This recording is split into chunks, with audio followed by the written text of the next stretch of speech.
All right, how many of us have ever walked into a room of computer programmers, hacking away at their keyboards there, shaking from bottle after bottle of Monster Energy drink and thought, gosh, this country, we need more of these guys?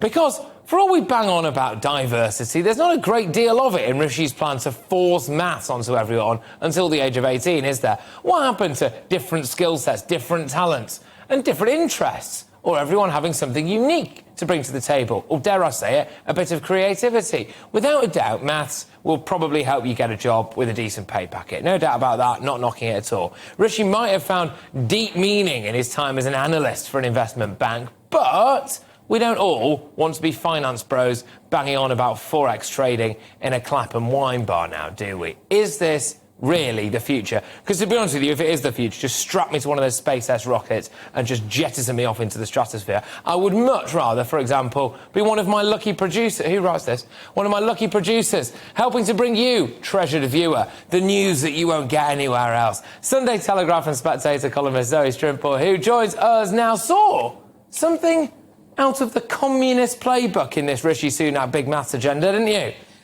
Okay, I mean, the idea of, yes, there's something, we've got to take that you were being a bit headline. Yeah. Let's be, I mean, so there are some important points here, though, and I think the reaction I had to this article is interesting because I got monstered by people who were just very, very, very angry at what they thought I was saying. Chinese Communist Party, to be honest, has much worse stuff that it's imposing on people than just a forced math. Yes. But the point is, we live in an age in which anyone can access a calculator, anyone can access maths, like calculating machines, better than any human, practically, by just literally putting something into the internet. Exactly. If you need to know the answer to something mathematical, you can find it without having to learn all that stuff yourself. If you want to learn the stuff yourself, then that's great, and I'm actually jealous of you, because numeracy stands everyone in way better stead than being good at English literature. I'm with you on that. I'm terrible at maths. And so I think there's that. So I think that's the age we're in, like, in terms of that it's okay. Yes, knowing what questions to ask, a little bit more of an issue.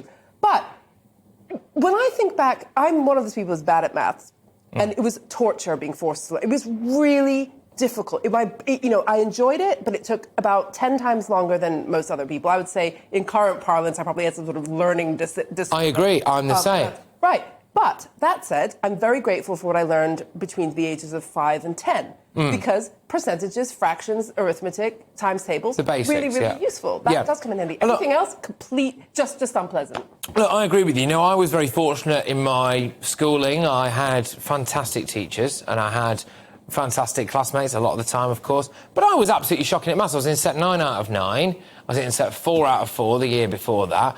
And I actually think if I'd have had to have persisted with maths all the way through to the age of 18, it would have genuinely been bad for my mental health. Right. Well, I mean, I think we have the responsibility as, well, at least I do, as slightly older, to not fall into this thing about everything's about mental health. No. Yeah, things can suck and be embarrassing, fine. But, I mean, and be difficult. That is what school, unfortunately, imposes on people, and I suppose it's a useful life lesson.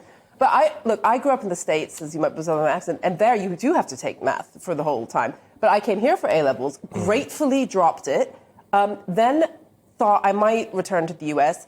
When it turned out that I would have had to take physics, calculus, all these things until the second, I just thought, I literally, this will ruin my life for the next few years. I don't have the time, and I quit it. It just, I was like, no, I'm going to do the English system. Because you can't. And the other thing, there's a point to make, is that back to this kind of idea of individualism, I think we are getting to this place where we are overly worshipping school and what school should be, or rather we are overly endowing school with what it's supposed to do. And that goes for all things like, mental health of the students, and like every single aspect of life is now being outsourced to schools. We don't give anyone any chance to kind of just figure stuff out for themselves. Well, I agree with you on that, I completely, and I hope I didn't come across as too much of a snowflake when I said me doing maths for the next couple of years would have been damaging for mental health. Of course I would have done it, but I don't think I would have necessarily gained anything out of it at all. You definitely And neither would the teachers, by the way. They'd have hated it as much as I did, because I wasn't there to learn and wouldn't have wanted to learn at that particular moment in time. But when I look around at this country now, we've got it's never anyone's responsibility for anything. So it's apart from the schools, really. So it's the school's responsibility to be mum and dad to kids,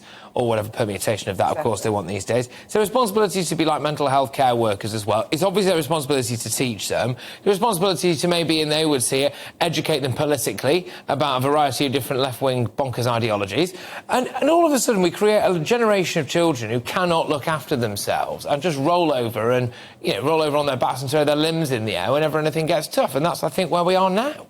Possibly. And I think just to take, I agree with that completely. I think just to take it back to the maths thing, it's really interesting. This idea that Rishi said, well, all these jobs today are really data-driven and students need all that stuff. When people are motivated because they want to earn money, they will do the work. Yeah. You do not need to take up taxpayer money learning things that are for 5 years ahead. But also, where's the imagination in all of this? Is this the best that Britain has got? Just from a purely policy perspective, I think it's naff. Because is this the best idea? Right, maths, that's it. We've got these people who are going to go into some kind of finance job, whatever. Now, I'm not knocking finance jobs. That is tremendous. And I'm probably, deep down, really, a bit jealous that I'm not built that way, right? I'm not wired that way. But in a country at the moment that is struggling with practical trades, we were told that we needed to import them all for however long. We've got a couple of generations now of children who had no need whatsoever to go to university and saddle themselves in a lifetime full of debt. We stigmatised practical trades and creativity, I think, for too long, didn't we? And it looks like we're just doing it again. That sounds right to me. The only thing I would say is that it seems like he's not saying you have to do an A-level, but you could do a technical course in maths. But that's to your point. Why not encourage people to do the equivalent of a technical course, but in something else, like fixing cars or absolutely that would sort of be really practical in that way, and let people come to the maths later. And also this this idea that all these jobs need maths. Yes, of course, but we're also everybody knows that the people who aren't good at maths will either come to it on their own, or they should be encouraged to become do philosophy, or probably you're very good at philosophy, so you could have done that. Well, the taxpayer might have benefited more. I see you've read my books. Yeah. No, not at all. I've never had a book deal. But look, thank you very much. I really enjoyed this, actually. It's been great to have you on the show, and thank you very much for imparting your wisdom and managing to ride the Twitter tirade of abuse that we were giving you as well. Take strong stuff to be honest with you. They don't teach you that in school, do they? Anyway, now it's time. You can't count the instances of abuse. This is it. So bad. And you work out your ratio. Yeah, I won't look at the data analytics. I don't understand them. That's good. Ignorance is bliss in this regard. Look, Zoe, thank you so much. Fantastic stuff.